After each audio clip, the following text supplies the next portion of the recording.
Thierry Zibleberg, on vous a gardé pour la fin, parce que vous avez 8 ans, on nous l'a dit, 8 ans d'expérience chez Orange Health.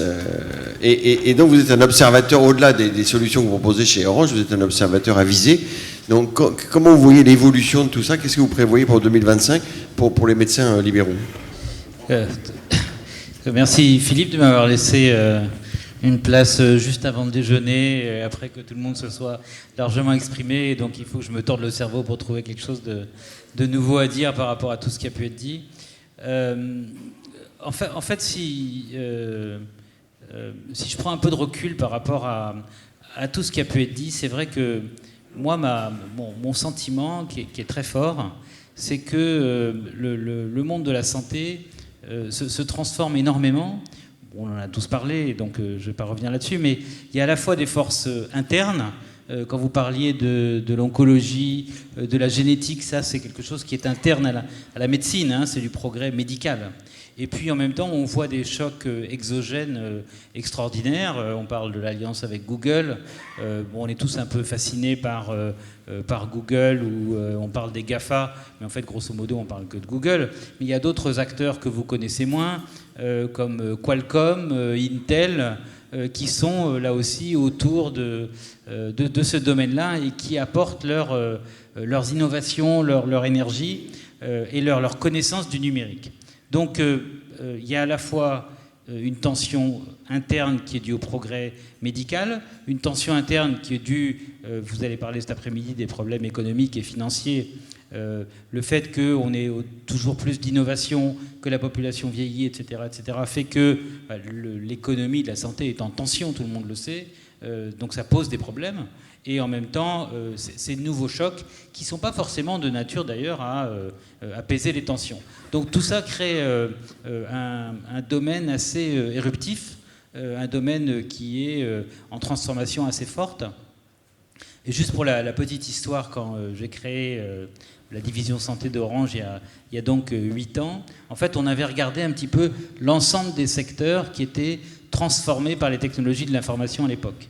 Et il restait 2 secteurs qui étaient pratiquement inchangés depuis 30 ou 40 ans.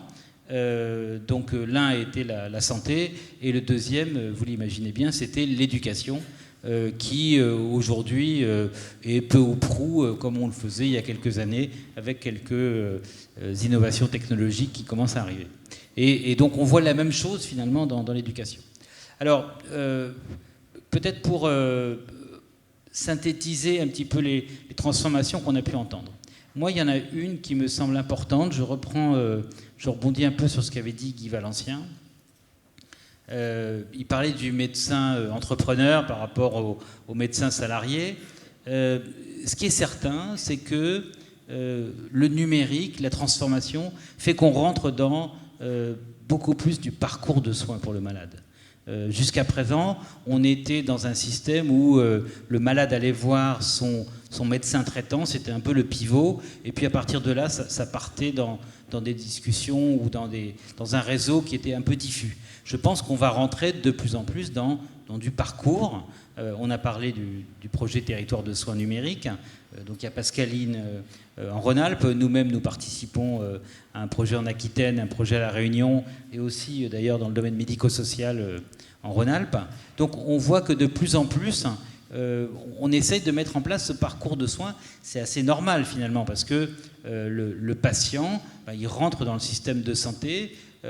Pour ceux d'entre vous qui ont eu affaire au système de santé en tant que patient, non pas en tant que professionnel, je pense que vous avez vécu ça comme un peu vous savez, les trains fantômes dans les foires, où vous arrivez dans un endroit, puis paf, on vous emmène dans un autre endroit. Bon, donc je pense qu'il y a pas mal d'améliorations à faire dans ce domaine-là. Et quelque part, la donnée de santé, on en parlait avec M. Babusio avant cette table ronde, la donnée de santé, c'est ce qui accompagne le patient tout au long de ce voyage. Parce que au départ, il va aller voir un médecin. Donc une partie de la donnée de santé, elle est aujourd'hui dans l'ordinateur du médecin traitant. Donc elle n'est pas du tout dans l'Institut des données de santé ou dans le nuage ou que sais-je. Elle est sur un pauvre ordinateur qui est peut-être même pas connecté à Internet, qui se trouve sur... Je vous dis ça. Je vous dis ça parce que j'ai eu un médecin traitant qui était un jeune médecin traitant qui avait un ordinateur qui refusait absolument de le connecter à Internet par peur que quelqu'un vienne à travers le réseau Internet et lui siphonne sa base de données. Donc il y en a, et ce ne sont pas forcément des vieux. Ce ne sont pas les exceptions. Non, je vous assure, pour avoir regardé la statistique de près, je vous assure qu'une bonne partie des médecins ne sont pas connectés. Mais peu importe. En tout cas, vous voyez qu'il y a des données là, et puis qu'après, une fois qu'on rentre dans le système de santé, ces données s'enrichissent avec tout ce qui est l'imagerie médicale, avec tout ce qui est la biologie, avec éventuellement la génétique. Et donc, il y a une espèce de boule de neige là, qui suit le patient. Et donc, le rôle du médecin va être d'être un des éléments de ce parcours de soins. Et ça, c'est quelque chose de différent de ce que vous faites aujourd'hui. Parce qu'aujourd'hui, ce qu'on vous a appris, c'est quelque part, vous êtes dans le colloque singulier, c'est vous qui avez la responsabilité du patient. Bon, demain, on va rentrer dans un processus, et votre rôle, ce sera de faire en sorte, avec l'ensemble de la chaîne du processus, que le patient soit le mieux traité possible. Donc ça, c'est une transformation qui me semble très importante. Et elle est, à mon sens, sous-jacente dans les propos de Guy Valencien quand il parle de l'ingénieur qui vient aider le médecin, etc. Deuxième transformation, on en a parlé un petit peu, c'est effectivement la transformation de l'industrie. Alors on a parlé du médicament, parlé des technologies médicales, Jacques parlait des implants communicants. Je pense que d'ici, puisqu'on parle de 2025, d'ici 10 ans, il y aura beaucoup d'implants communicants. Qu'est-ce que ça veut dire ? Ça veut dire qu'il y aura encore plus de données qui seront apportées. Et ce sont des données de diagnostic ou des données d'alerte qu'il faudra traiter. Donc ça veut dire, là encore, que la médecine va être différente. Si vous implantez une valve cardiaque chez un patient et que cette valve elle est communicante et qu'elle vous dit comment fonctionne l'état de santé du patient ou éventuellement qu'elle déclenche des alertes, il faut bien que ça arrive chez quelqu'un et que ce quelqu'un soit en responsabilité de traiter cette information. Donc vous voyez derrière à la fois les implications légales, financières, etc. Donc ça, c'est une transformation qui me semble très importante. Et puis, Gilles parlait de solutions. Qu'est-ce que ça veut dire ? Ça veut dire qu'effectivement, vous allez avoir des acteurs industriels, alors qui seront peut-être des Américains, ou peut-être des Chinois, ou peut-être des Coréens, que sais-je, mais qui viendront avec des solutions complètes pour le système de santé. Je vous donne un exemple que vous ne connaissez peut-être pas. À la suite de la crise financière majeure au Portugal, ils se sont posé la question de savoir comment diminuer leurs coûts de santé. Et ils ont identifié qu'un de leurs problèmes était le problème de la dialyse.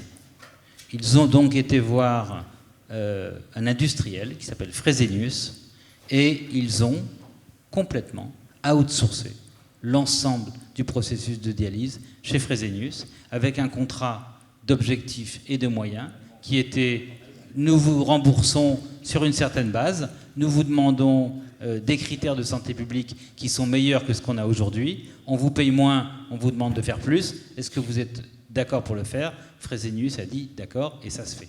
Donc, vous voyez, évidemment, en France, c'est totalement inimaginable, pour un tas de raisons que vous comprenez bien, mais il y a d'autres pays qui ont passé la barrière et pour qui ça a transformé considérablement le modèle.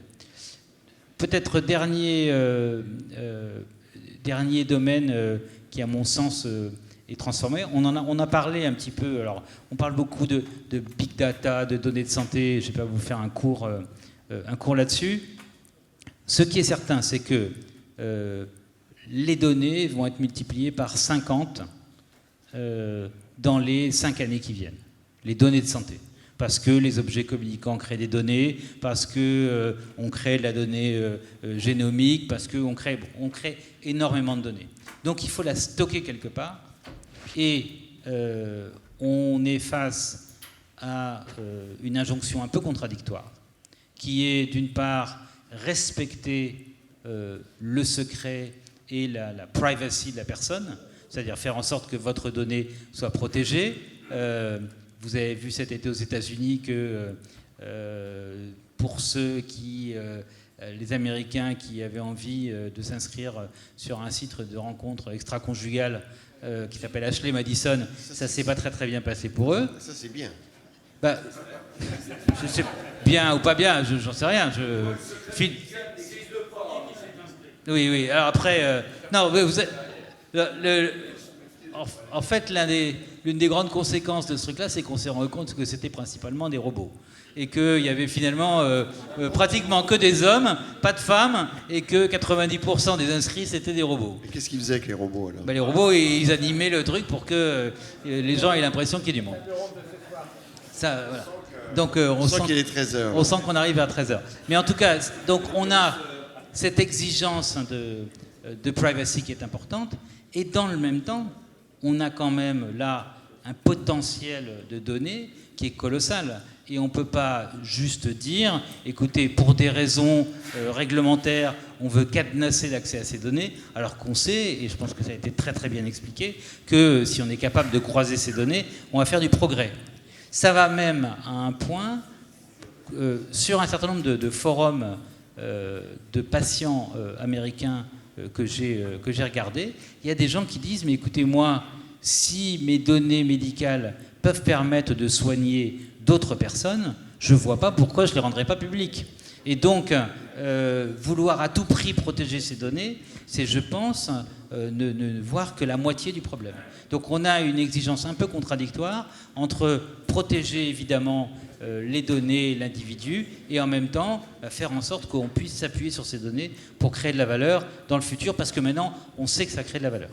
Voilà Philippe, j'ai essayé d'être le plus rapide possible. Non, mais c'était très, très intéressant.